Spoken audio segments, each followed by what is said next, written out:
great. So tell me a little bit about the evolution of Maze, and did you guys raise money, and what ultimately happened with the business? Yeah, so we went through, I like to call this my dummy round, where we were absolutely not successful in raising any capital.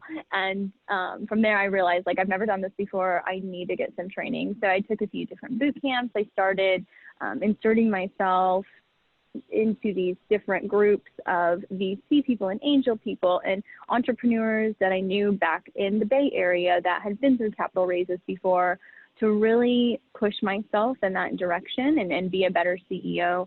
So it just so happened at the end of the life cycle of my company, we were in negotiation terms for our seed round, which is $350,000. We also were right on the edge of where we wanted to be with our customer base and tapping this market.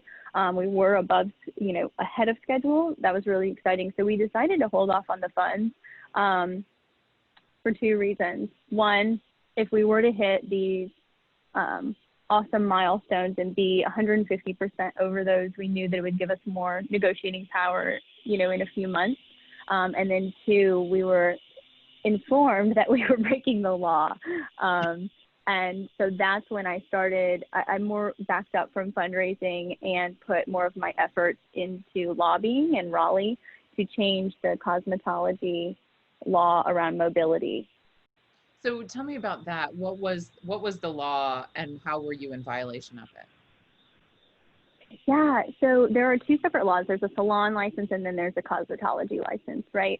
And they have to be connected. So your cosmetology license has to be tagged to a salon license with a location so that they can, the North Carolina Cosmetology Board can do its due diligence and make sure that everyone is up to code and doing all of the things that they need to do when it comes to sanitation and continued education, right?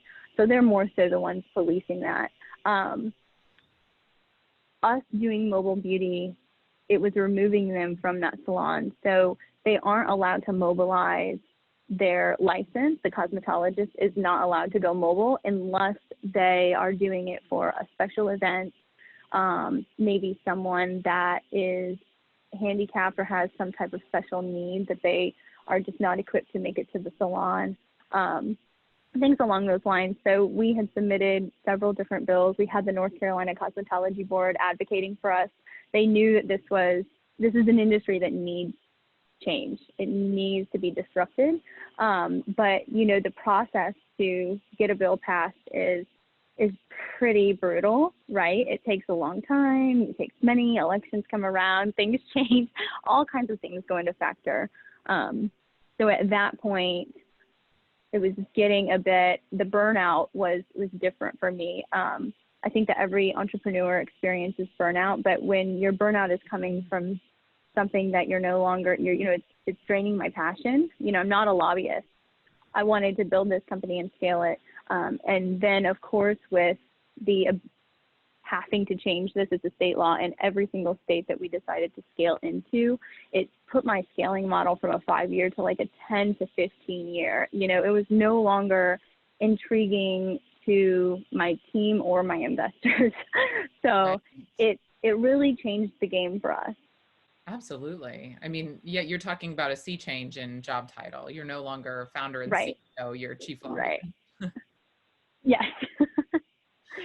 Which I never intended on being, and I do not want to be in the future. So.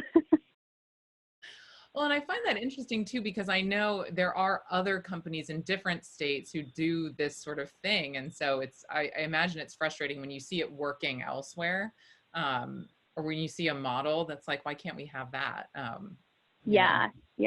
And it really depends on how strict that state is. And they all have different rules, different ways to get around things and whatnot. I think what was different in our model is we don't send a random stylist to you. As I mentioned before, keeping that intimate relationship with your stylist or your nail technician is very important to me as a consumer and as the core of our mission.